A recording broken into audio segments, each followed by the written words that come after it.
Hey, my name is Roxy, I'm an artist, I paint, and I need high resolution images of my paintings. Welcome to this video.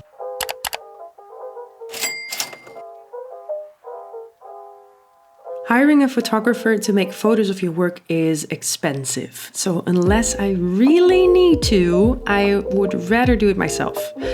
It's important to show your paintings as they really are online, so I would recommend investing in a good camera instead of using a phone. I use a budget camera of about 700 euros, including the lens that I also use for filming. I also bought a budget pair of lights for about 100 euros online. This helps to create consistent lighting. If you want to skip the lights, you could also go outside to make your photos in a daylight. If you are using lights with softboxes, make sure to put one on either side of the painting, minding the reflection. If your painting is still wet, the darker colors might turn out too light, and editing it afterwards is a nightmare. Sometimes waiting until a painting is dry is better, but in this case I had no time. To make it easier for yourself, photograph several paintings of the same size on the same day. This way you won't have to move your setup too much every time. In my case, I had 8 paintings in exactly the same size to photograph, so I could use the same lights and the same setup for all of them. One accessory you really need, even if you're making photos with your phone, is a tripod. This way your photo has time to focus and won't blur by moving your hand. I use, again, a budget tripod that's really light and easy to move. It doesn't leave my studio anyway, so it doesn't have to be super sturdy. If your work will be printed, you want to have the highest resolution digital file, so definitely shoot in RAW, not in JPEG. For a small painting like this, I'm merging 2 photographs. If you have a better camera, you might get away with 1 photo, but mine is not that good. Pro tip, use the timer so you won't accidentally blur the photo when pressing the shutter. I set my ISO to 100 and a shutter speed to 115, which is quite slow, just so it can take in more light. Then I make sure the focus is on the entire image instead of just one area.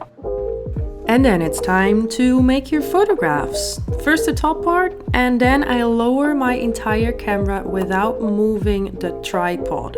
So I move my camera down, but my tripod stays in the same place. Always make sure the camera is right in front of the painting, as much centered as possible. Otherwise your photographs might be warped. A little bit is okay, you can edit that out, but better get it as good as you can.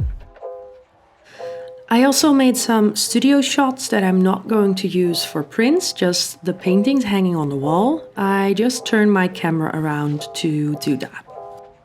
If you're photographing larger paintings, make sure the lights are farther away. I also use more photos that I merge together. For this particular painting, I made 3 photos that I merged together later. So the photography part is done. I am now going to edit them all to make them as high quality as I can. I also made some separate photos just to show as like studio shots. I'm editing all my photos in Photoshop, and I'm going to show you a magic button that has saved me so much time. Photo Merge automatically merges your photos, although it can get confused by too many photos. 2 photos is no problem though.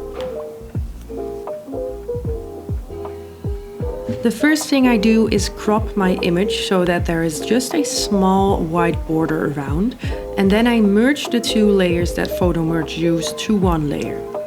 I check the photo for small things that Photo Merge might have messed up.